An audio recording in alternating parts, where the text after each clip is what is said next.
So what they've done is Microsoft was set up so that there would be one global operating system that the U.S. government had a backdoor into for all computers everywhere in the world. Right. Then they set up Google as a search engine, and let's just look at the background of the two guys who supposedly set it up. Larry Page and Sergey Brin. That's right. Now, Sergey Brin he was born in Russia, so he's from an immigrant family. But listen to this. His father was a mathematician who worked at the University of Maryland, and his mother worked for NASA. I didn't know that one. It's like a blue-blood line. NASA. And that is exactly where Sergey Brin and Larry Page park their private jets. Of course. Is at the NASA facility. Mm-hmm. They don't have to go through TSA. Gosh, what a surprise. Right. Larry Page is an American.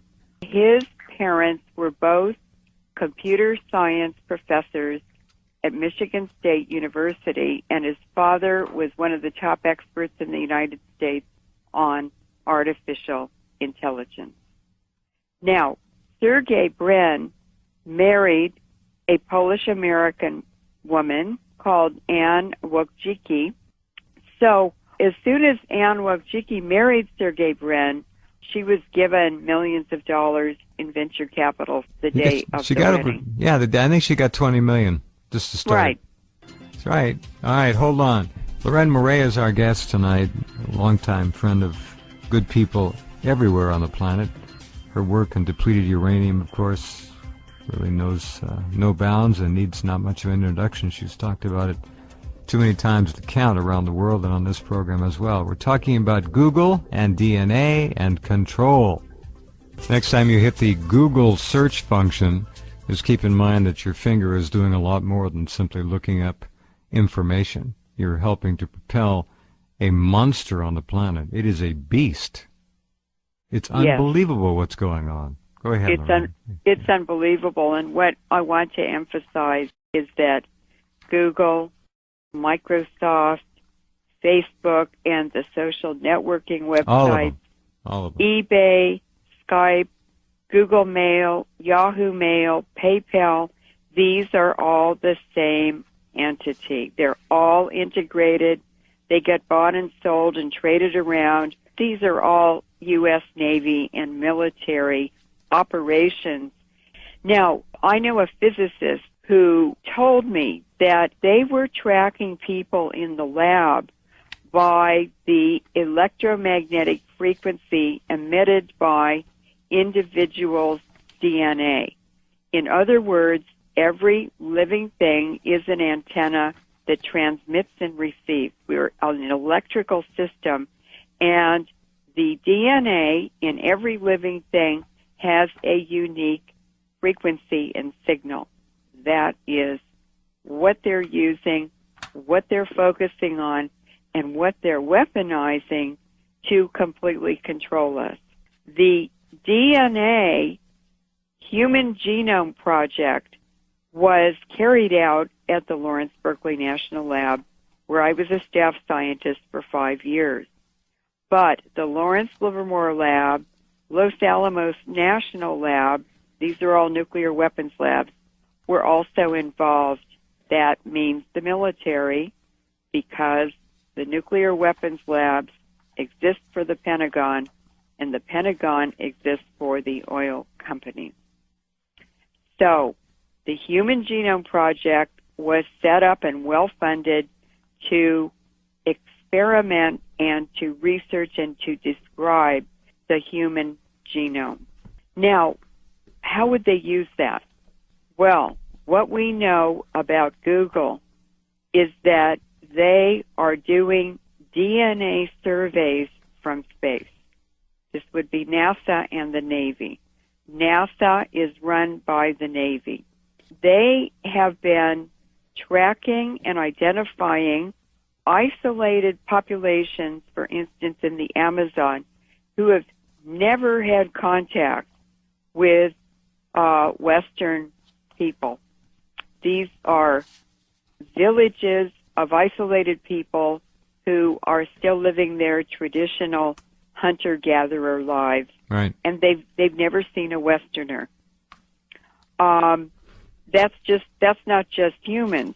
They are also doing a global species survey, and I've been tracking this for 2 years and noticed that many new species are being discovered, and it seems to be on a grid system. So they're doing a survey from space, and they went down the west coast of South America and then came up the east coast, and now they're in Southeast Asia.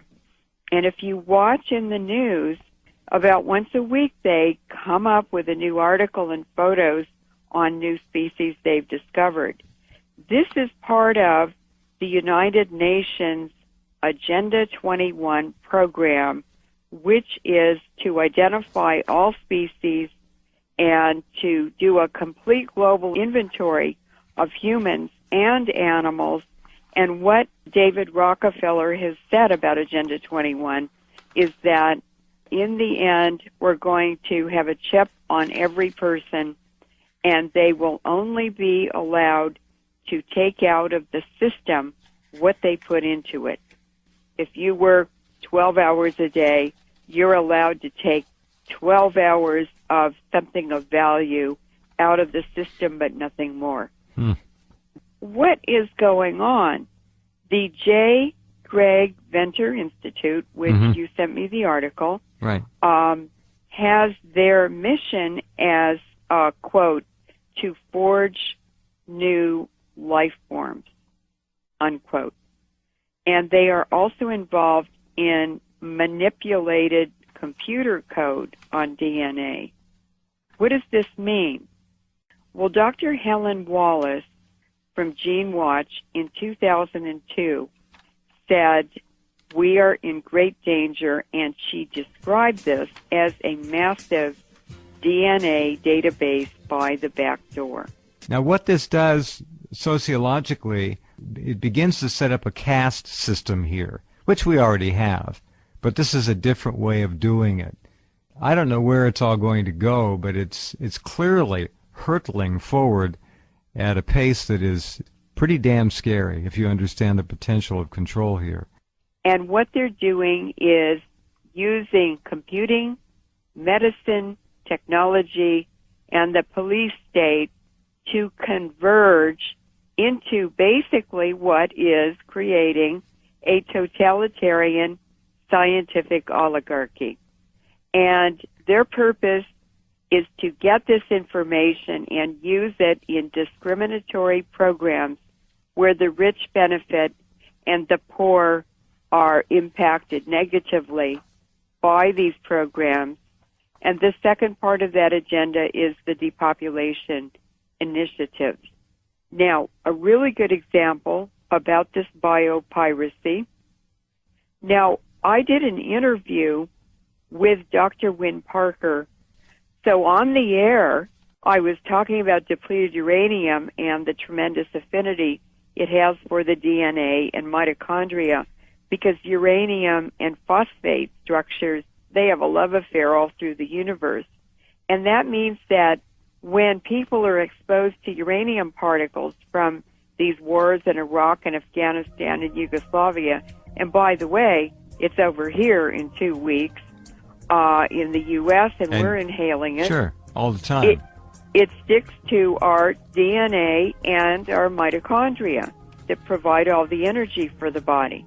Somebody made the decision to go ahead and use it against the people in Yugoslavia and then Iraq, knowing full well what would happen. And that's a party I would like to see brought to justice, whoever that was. So as I was sitting there describing all of this to Dr. Parker, and I was talking about HAARP, this is all integrated into the HAARP system, I knew that Dr. Parker, Wynne Parker was not his real name. I knew he was a CIA scientist. I knew he'd worked for the U.S. government, for the Department of Defense, for the World Health Organization, and the UN at different times. And I knew that he was a microbiologist who knew the whole field because he had to advise the government. And so I just said, Dr. Parker, what is the application of this discovery that nanoparticles are transmitters? And he caught his breath and he said, well, it's to redesign the human genome. That's all, huh? That's all. They're going to create a new species, is what they're talking about here. It's Basically. to create anything they want to. That's right. It's to repeat anything they want to. It's this totalitarian, insane scientific oligarchy that's run by psychopaths, and they think they can do anything they want to. Well, so far nobody's around to stop them, unfortunately. Now, what is transmitting and receiving that's around us? Well, how about cell phones in the megahertz frequency band? These are some abstracts that I'm going to just read the titles of. This is 1996.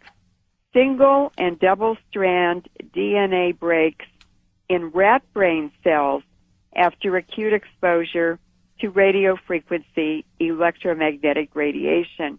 And they used the cell phone frequencies. DNA strand breaks in rat brain cells. So they're talking about sterility, about cancer, and about altering people's behavior. And the airport scanners are doing the same thing. Wouldn't surprise me. I'm amazed that there's very little attention being paid to the electric grid.